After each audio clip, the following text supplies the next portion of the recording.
जय हिंद दोस्तों, this is Ayush Srivastava, आप है उसका टेक के साथ। तो चलिए आज जो है नया इस चैप्टर स्टार्ट करते हैं, क्योंकि एग्ज़ाम 18 तारीख से है और पहला ही पेपर जो है वो डीएस मैथ्स का है। तो इसके लिए हम लेकर आए हैं आपके लिए कॉलम बेसिस जो चैप्टर है। इम्पॉर्टेंट क्वेश्चन हम इसमें लेकर आएंगे, टॉपिक लेकर आएंगे जो एग्ज़ाम में आने वाले हैं। तो आइए देखते हैं। तो सबसे पहले कॉलम बेसिस होता क्या है। इस्पाती स्तंभ के अत्यधिक भार के कारण, इस्पात का अगर स्तंभ है तो इसके अत्यधिक भार के कारण इसके कंक्रीट पिंड में धंस जाने की संभावना रहती है। अगर इस्पात का कोई अवयव है वह कंक्रीट नीचे आधार के रूप में दिया गया है तो संभावना यही रहती है कि हो सकता है उसके भार के कारण, क्योंकि इस्पात का भार अधिक होता है, तो धंस ना जाए, इसलिए इसके सीधे कंक्रीट नींव पर नहीं टिकाया जाता। ठीक, अगर नींव देंगे तो सीधे कंक्रीट की नींव नहीं देंगे, बल्कि इस्पाती स्तंभ की तली पर उपयुक्त माप की इस्पात की आधार प्लेट दी जाती है।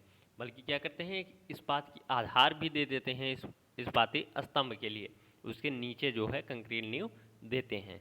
तो इसे क्या कहते हैं, कॉलम बेसिस, आधार प्लेट। वो स्टील की जो प्लेट हमने यूज की नीचे, उसे क्या कहते हैं, आधार प्लेट कहते हैं। अब टाइप्स ऑफ कॉलम बेसिस मतलब आधार प्लेट के प्रकार। तो ये देखिए दो प्रकार के होते हैं, slab base for steel column, gusset base for steel column, दो प्रकार के होते हैं। अब देखिए slab base for steel column में इसका डिजाइन कैसे करते हैं ये आवश्यक है। तो देखिए सबसे पहले कि slab base for steel column, तो ये कुछ स्टेप में होंगे इसके जो है डिजाइन। तो सबसे पहले देखिए दो भाग में इसके होंगे। एक तो होगा कि आधार प्लेट का अभिकल्पन कैसे होगा, एक होगा कंक्रीट ब्लॉक का अभिकल्पन कैसे होगा। आधार प्लेट जो हमने बताया कि स्टील की जो प्लेट यूज करते हैं, और कंक्रीट ब्लॉक क्या है, जो कंक्रीट की नींव उसके नीचे उपयोग करते हैं उसके लिए। तो आधार प्लेट का जो अभिकल्पन करेंगे हम, तो उसका जो पहला स्टेप है वो है कि आधार प्लेट का क्षेत्रफल सबसे पहले ज्ञात करेंगे कि कितना क्षेत्रफल होगा।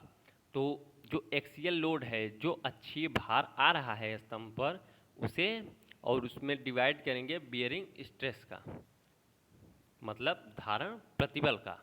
तो इसका जब क्या कहते हैं भाग करेंगे तो क्या आएगा, उसका क्षेत्रफल आएगा। उसके बाद है कि प्लेट की भुजा का माप प्लेट को वर्ग या आयत मानकर करें, सामान्यतः वर्ग मानकर ही करें।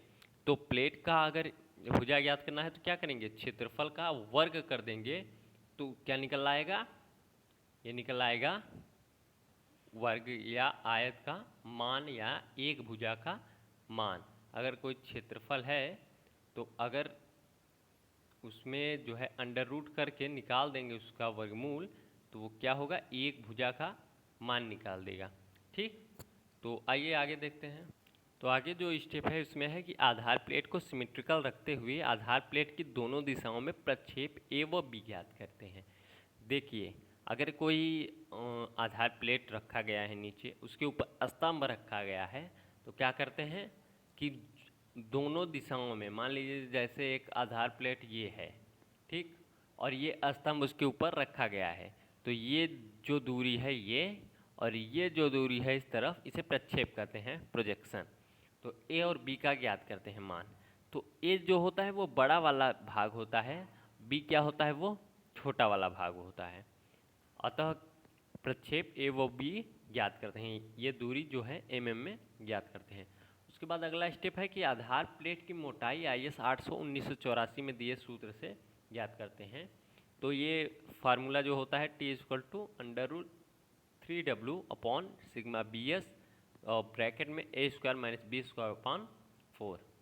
तो ये जो होता है टी का मान, आधार प्लेट की मोटाई कितनी होगी वो ज्ञात हो जाती है। जहाँ पर देखिए टी क्या है, आधार प्लेट की मोटाई है, mm में दी गई है। डब्ल्यू क्या है, प्लेट की तली पर कार्यरत भार की तीव्रता है। और सिग्मा बी एस क्या है, यह है इस्पाती प्लेट में अनुज्ञेय बंकन प्रतिबल, ये 185 न्यूटन प्रति mm² सभी प्रकार के इस्पात के लिए यूज की जाती है।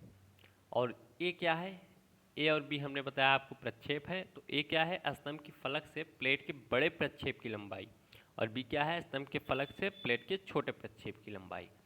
उसके बाद है अगला स्टेप, उसमें है कि जब ठोस गोलाकार स्तंभ के लिए वर्गाकार आधार प्लेट प्रयोग की जाती है तब आधार प्लेट की मोटाई निम्न सूत्र से ज्ञात करते हैं। जब मतलब ठोस गोलाकार स्तंभ हो, खोखला ना हो, ठोस हो, और उसके लिए वर्ग का अगर आधार हम प्रयोग करते हैं, तब आधार प्लेट की जो मोटाई होगी वो होगी T इक्वल टू ब्रैकेट में अंडर रूट में 9W/16 sigma BS into D upon D minus small d, जहाँ पर W जो है वो कार्यरत पूरा अक्षीय भार है, जितना बल कार्य कर रहा है कॉलम पर। और उसके बाद क्या है, D आधार प्लेट की भुजा की लंबाई है, और स्मॉल d क्या है, स्तंभ के न्यूनीकृत सिरे का व्यास, मतलब जो स्तंभ में सब छोटा भाग है उसका जो व्यास है उसे क्या कहते हैं, स्मॉल d।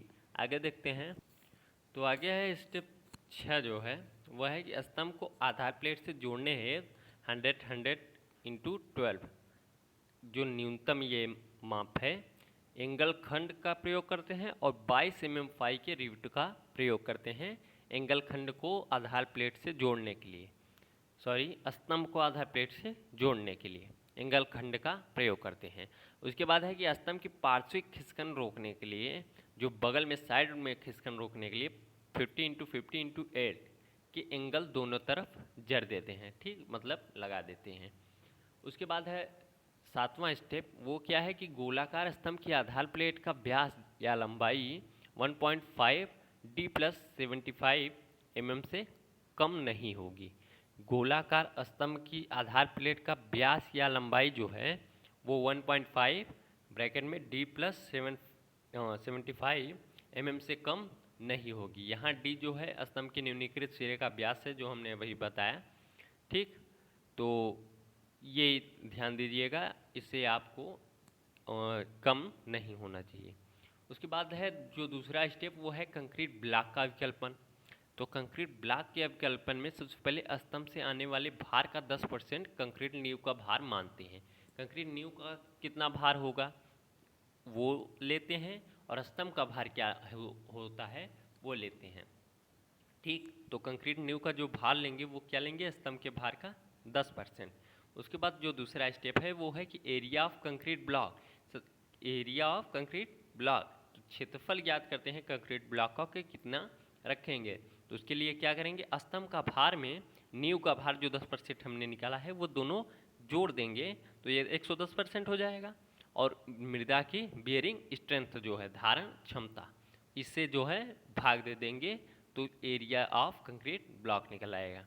उसके बाद है कि नींव ब्लॉक की एक भुजा, इसे वर्ग मानकर ज्ञात करते हैं। उसके बाद जैसे पीछे हमने किया कि वर्ग मानकर एक भुजा ज्ञात कर लेते हैं, उसी प्रकार इसे भी ज्ञात कर लेंगे। उसके बाद है कि भार वितरण कोण जो है 45 डिग्री मानते हुए ब्लॉक खंड की गहराई निर्धारित करते हैं। तो कोण जो है 45 डिग्री मानते हुए उसकी जो ढाल है और जो गहराई है उसे निर्धारित कर लेते हैं। तो आज के लिए इतना ही। अगले वीडियो में जो है हम आपको इससे रिलेटेड क्वेश्चन करवाएंगे। 1-2 प्रकार के क्वेश्चन ही आते हैं इसमें। तो चैनल को सब्सक्राइब करें, लाइक करें, शेयर करें अधिक से अधिक। धन्यवाद।